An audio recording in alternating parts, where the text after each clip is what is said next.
गोरखपुर मंदिर हमले मामले में गिरफ्तार आरोपी मुर्तजा अब्बासी को लखनऊ लाया जा सकता है। उसका आज मेडिकल टेस्ट होगा और उसके बाद उसे लखनऊ लाने की तैयारी है। बता दें कि मामले में एटीएस की टीम मुंबई में जांच पड़ताल कर रही है। यूपी एटीएस और पुलिस मुर्तजा की मदद करने वालों को धरपकड़ के लिए छापेमारी कर रही है। पुलिस के हाथ मुर्तजा के 2 साथी भी लगे हैं जिन्होंने उसको मंदिर के पास तक छोड़ा था।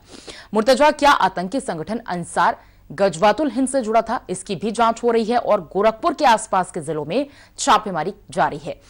इसी में कुशीनगर से 2 लोग, संत कबीर नगर से 1 और महराजगंज से 2 लोग हिरासत में लिए गए हैं। पता चला है कि आरोपी मुर्तजा के आईएसआईएस के वीडियो देखता था और जाकिर नाइक के भाषण सुना करता था।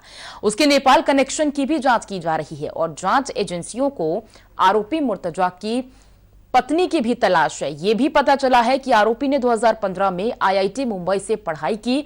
वह मूल रूप से गोरखपुर से सिविल लाइन का रहने वाला है। मुर्तजा के पिता ने कल ही कहा था कि वह आतंकी होता तो बंदूक लेकर जाता और इस बीच जांच एजेंसियां आईआईटी मुंबई के अधिकारियों से और जानकारी जुटा रही हैं। और ज्यादा जानकारी के लिए लखनऊ से संवाददाता संजीव सिंह हमारे साथ जुड़े हुए हैं। संजीव, पूरी खबर में अपडेट बहुत कुछ आ चुका है क्योंकि कनेक्शन आईएसआईएस से अब बहुत पुख्ता नजर आ रहे हैं मुर्तजा की।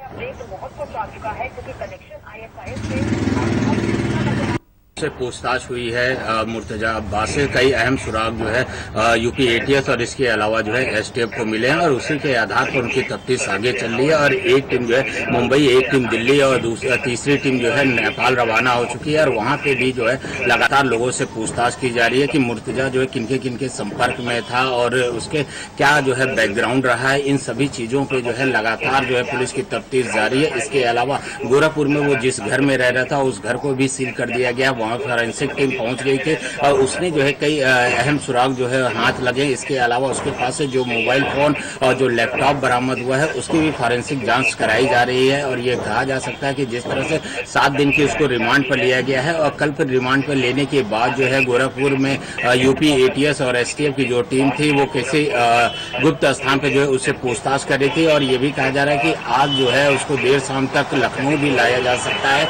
और यहाँ पर जो है उससे पूछताछ की जाएगी और उसके कहाँ पे कनेक्शन है और उसको भी उस बिंदु से जोड़ के देखा जा रहा है। और इस पूरे मामले में कुछ लोगों को हिरासत में भी लिया गया है, उनसे भी लगातार पूछताछ की जा रही है। तो ये कहा जा सकता है कि जिस तरह से उससे पूछताछ की जा रही है और अन्य लोगों को हिरासत में लिया है तो जल्द ही कुछ अन्य लोगों की गिरफ्तारी भी हो सकती है क्योंकि उसके घर पे अन्य लोगों की गिरफ्तारी भी हो सकती है। पूछताछ लगातार जारी है संजीव, लेकिन ये बताया जा रहा है कि उनकी पत्नी भी फरार है, उनकी भी तलाश में पुलिस जुटी हुई है। उनकी भी तलाश में पुलिस जुटी हुई है।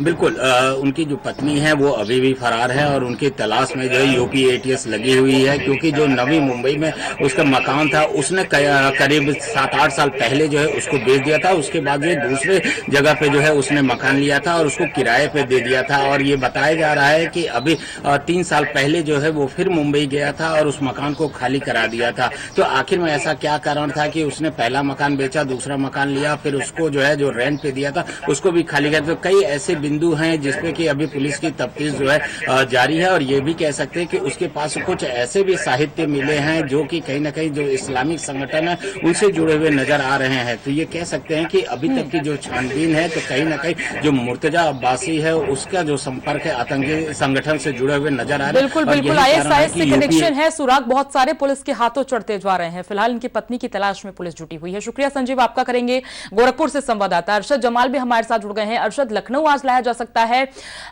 इस आरोपी को और क्या जानकारी आपके पास?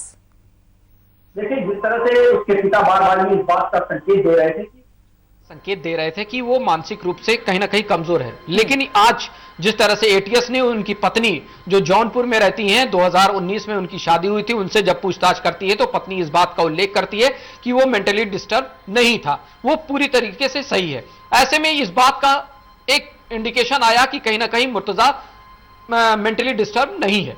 दूसरा पहलू जिस तरह से देखा जाए कि मुर्तजा के जो कॉल डिटेल्स खंगाले गए और अकाउंट्स खंगाले गए उसमें कहीं ना कहीं विदेशी फंडिंग की गई है।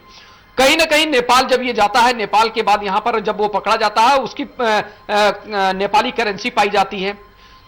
जिस तरह से उसने इस घटना को अंजाम देने से पहले पूरा अपना मोबाइल का डेटा उड़ा देता है, ये कहीं ना कहीं ये इस बात का इंडिकेशन है, ये सब चीजें बताती हैं कि ये किसी न किसी गिरोह के साथ जुड़ा हुआ है और कहीं ना कहीं ये किसी आतंकी संगठन से जुड़ा हुआ है जो मॉड्यूल के तहत काम करना चाह रहा था और उसमें इन्वॉल्व हुआ है। जिस तरह से इसने फंडिंग की है, अकाउंट्स डिटेल इसके खंगाले जा रहे हैं, ये इस साफ संकेत है कि मुर्तजा हुसैन कहीं ना कहीं इन्वॉल्व थे। जिस तरह से वो कहा जाए कि घर पर भी जिस तरह से लोगों ने बताया कि परिवार वालों ने कि वो कभी कभी उनके पिता ने इस बात को उल्लेख किया है कि वो कभी कभी अपने कमरे में एक एक दो दिन अकेले पड़ा रहता था, वो लैपटॉप से अक्सर वीडियोस देखा करता था आतंकी गतिविधियों को। तो ये इस बात का साफ उल्लेख बता रहा है कि मुर्तजा हुसैन कहीं ना कहीं इस बात को लेकर आगे बढ़ रहे थे।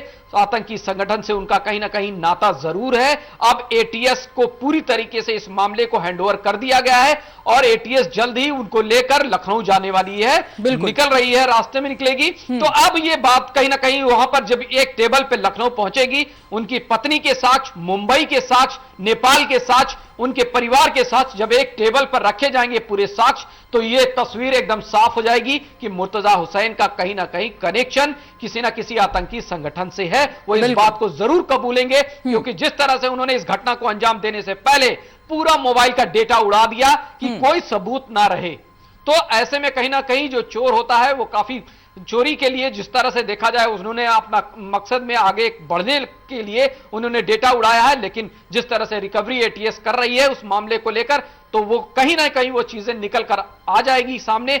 पिता का जिस तरह से देखिए सुराग बहुत सारे यहाँ पर मिल गए हैं निश्चित रूप से अरशद, और देखिए लखनऊ लाया जा सकता है आज उन्हें, लेकिन क्या कुछ अब इसके बाद निकलकर सामने आएगा, क्या तस्वीरें होंगी, ये देखने वाली बात होगी। फिलहाल के लिए बहुत बहुत शुक्रिया आपका करेंगे। और इसी के साथ फिलहाल बुलेटिन में बस इतना ही, लेकिन सहारा समय पर उत्तर प्रदेश और उत्तराखंड की खबरों के अलावा देश और दुनिया की ताजा तरीन खबरों के लिए आप लॉग ऑन कर सकते हैं हमारी वेबसाइट samlive.com पर। सहारा।